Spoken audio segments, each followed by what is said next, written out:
Assalamualaikum warahmatullahi wabarakatuh. Saya perwakilan dari kelompok 3 akan mempresentasikan sebuah makalah yang berjudul talak.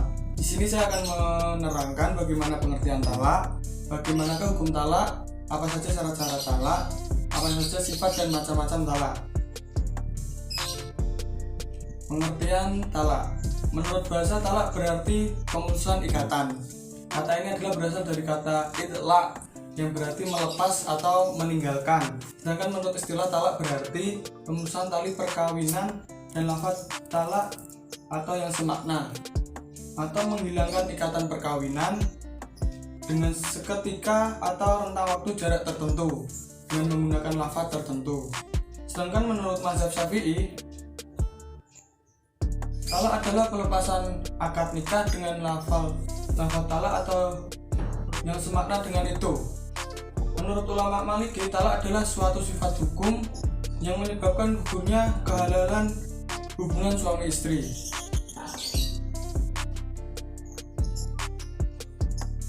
Yang kedua, hukum talak. Hukum talak itu terbagi menjadi 5: wajib, mustahab, mubah, makruh, dan haram.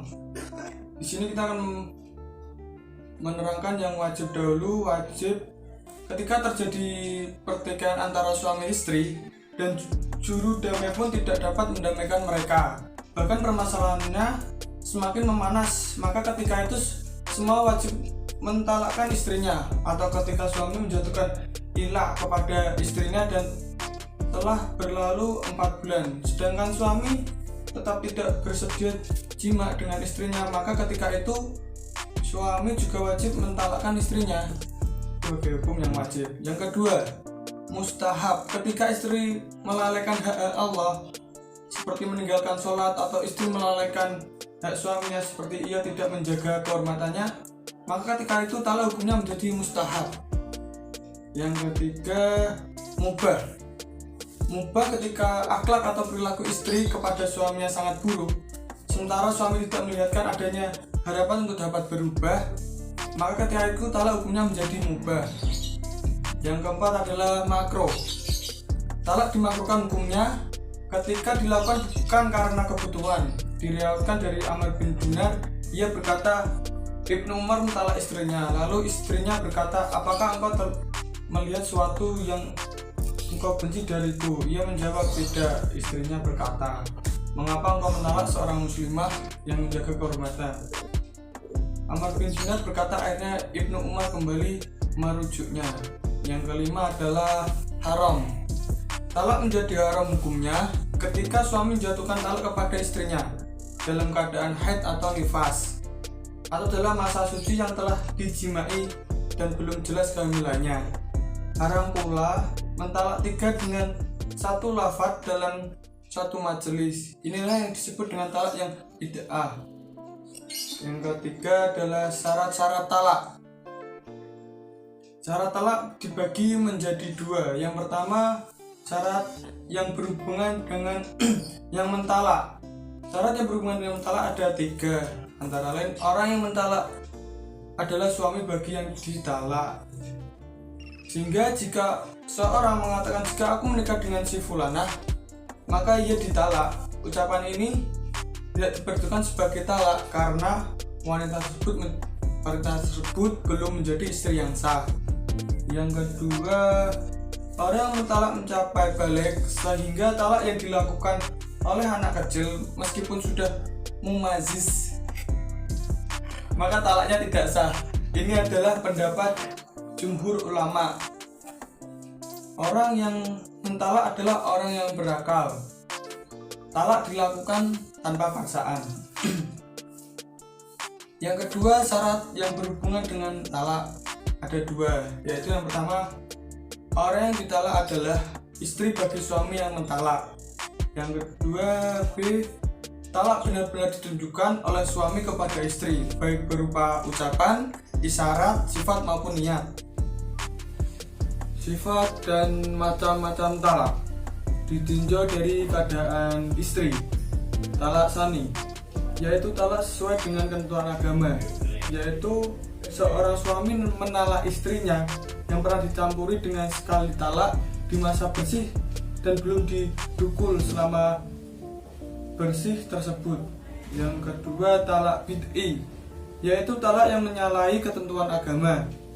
Misal yang ditalak diucapkan dengan 3 kali, talak pada yang bersamaan, atau talak dengan ucapan talak ketiga. Maka menalak istri dalam keadaan haid atau menalak istri dalam keadaan suci tetapi sebelumnya telah didukul, ditinjau dari berat dan ringannya akibat. Talak raj'i, yaitu talak yang dijatuhkan suami kepada istri yang telah dikumpuli, bukan talak karena tebusan, bukan pula talak yang ketiga kali.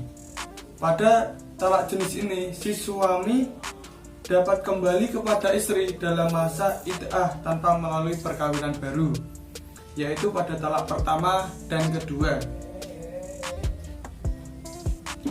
Talak bain, yaitu jenis talak yang tidak bisa dirujuk kembali kecuali dengan perkawinan baru, walaupun dalam masa iddah, seperti talak yang belum didukul, menikah tapi belum disenggamai kemudian ditalak.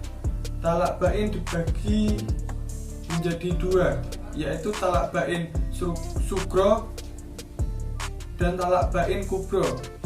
Talak bain sugro adalah talak yang terjadi kurang dari 3 kali.